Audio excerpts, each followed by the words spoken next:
ফেনীর মধুয়াই চাওড়া পুকুরের পূর্ব পাশে আবু মেয়ার বাড়ির রোড সংলগ্ন সরকারি রাস্তার দুই পাশে প্রায় ৩০ থেকে ৩৫টি গাছ কাটার অভিযোগ উঠেছে। ঘটনাটি ঘটেছে গেল রোববার।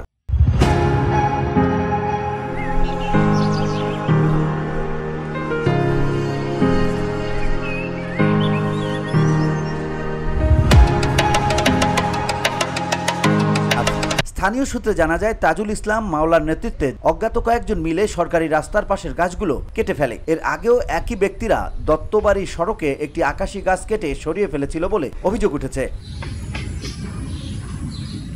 অভিযুক্ত তাজুল ইসলাম মাওলা মৃত নূর ইসলামের বড় ছেলে। স্থানীয়রা জানান, কাটা গাছগুলো বর্তমানে ডাক্তার রনির দোকানের পেছনে জমা রাখা হয়েছে।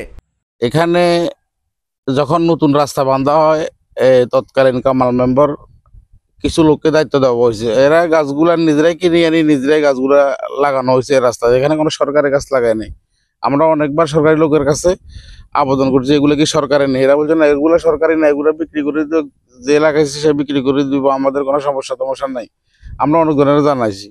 তো আমরা চিন্তা করছি যে এখানে একটা এতিমখানা আছে, এখন গাছগুলো কেন ওরা নিয়ে যাবে? এখানে আমরা এগুলো বিক্রি করি, কোনো এতিমখানার যে 350 এতিম, আমরা কিছু করতে পারি কিনা এতিমের জন্য, এই কারণে আমরা গাছগুলো কাটা। আমার নেতৃত্বে কাটা হয়েছে। এখানে সবাই বলছে, এখানে যারা আছে তারা কেউ কিছু বলে নাই।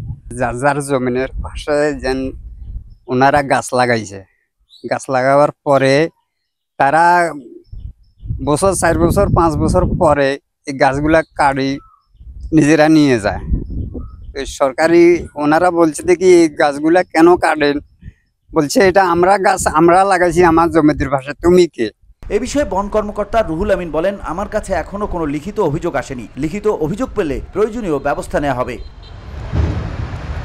স্থানীয় সচেতন মহল জানান, নির্বিচারে সরকারি রাস্তার পাশের গাছ কেটে ফেলার ফলে শুধু রাস্তার সৌন্দর্যই নষ্ট হয়নি, বরং পরিবেশ ও প্রকৃতির ভারসাম্য মারাত্মকভাবে ক্ষতিগ্রস্ত হয়েছে। তারা দ্রুত তদন্ত করে দায়ীদের বিরুদ্ধে কঠোর ব্যবস্থা গ্রহণের আহ্বান জানিয়েছেন। VOD Bangla news desk.